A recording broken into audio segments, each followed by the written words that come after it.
profissional com habilidades de professor e gestor. Todo diretor de escola, ele deve ter a sua formação básica deve ser na educação, independente do curso. Agora, prioritariamente, que ele seja pedagogo. Isso é fato.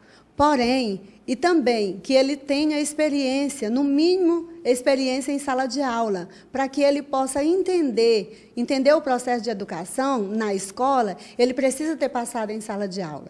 Né? Então, o sindicato, a Secretaria de Educação e o Conselho Estadual de Educação e outras instituições conjuntas estão elaborando os critérios, estão discutindo critérios. Agora, o perfil básico é este, ele tem que saber administrar, gerenciar os recursos públicos, ele tem que saber o que é a educação e o processo educacional como um todo. Principalmente, ele tem que ter o conhecimento da escola, da realidade escolar.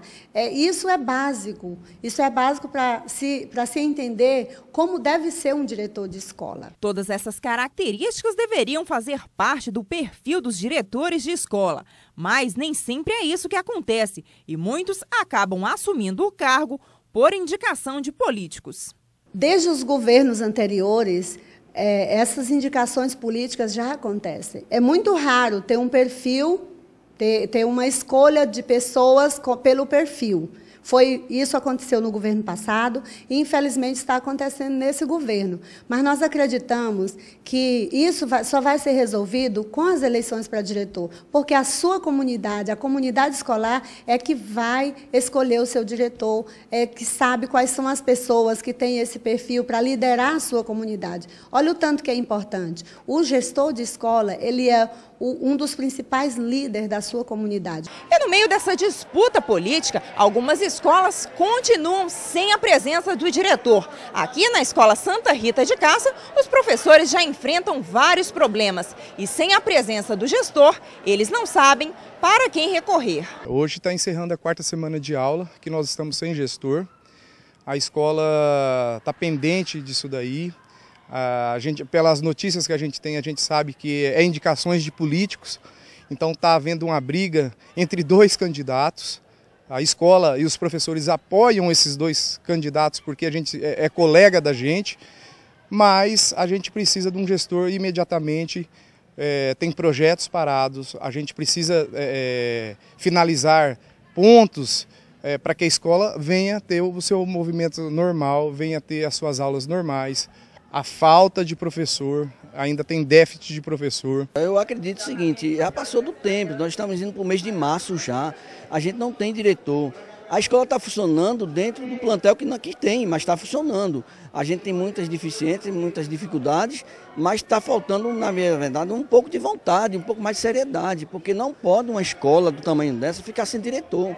A escola continua funcionando, mas sem diretor fica difícil. A gente vai recorrer a quem? Tem diretor interino? Tem, mas ela não vai ficar até quando? Ninguém sabe. E aí tem os sobressaltos que vai vir tal, vai vir tal, vai vir tal, mas a gente não sabe, é só boatos.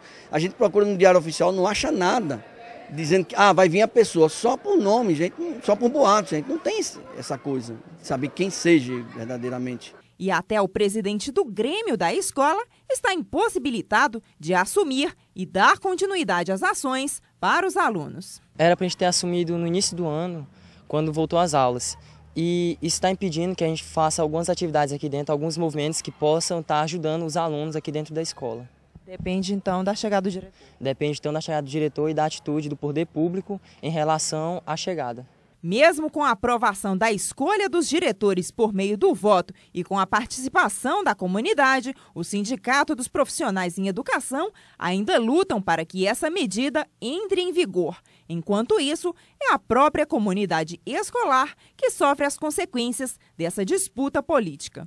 Esperamos que, com base na proposta do governo, até setembro a gente possa resolver essa situação. A proposta do Sintete seria para março. Porém, diante de todas as dificuldades que o governo está enfrentando diante do Estado, a gente compreende que o momento que eles pediram é salutar, para que as ações sejam efetivadas com a eficácia necessária e com o respeito que a comunidade merece. A gente vê enquanto a educação for base de troca, de moeda, com político, você vê a educação como fica. Então, não é a comunidade que escolhe o gestor, não são os alunos, não são os professores. A indicação vem de políticos, a gente sabe que vem de políticos. Atrapalha. O gestor, de repente, não conhece a comunidade, não conhece as necessidades da escola e acaba com essa briga política o resultado que nós estamos tendo aí, um mês sem gestor.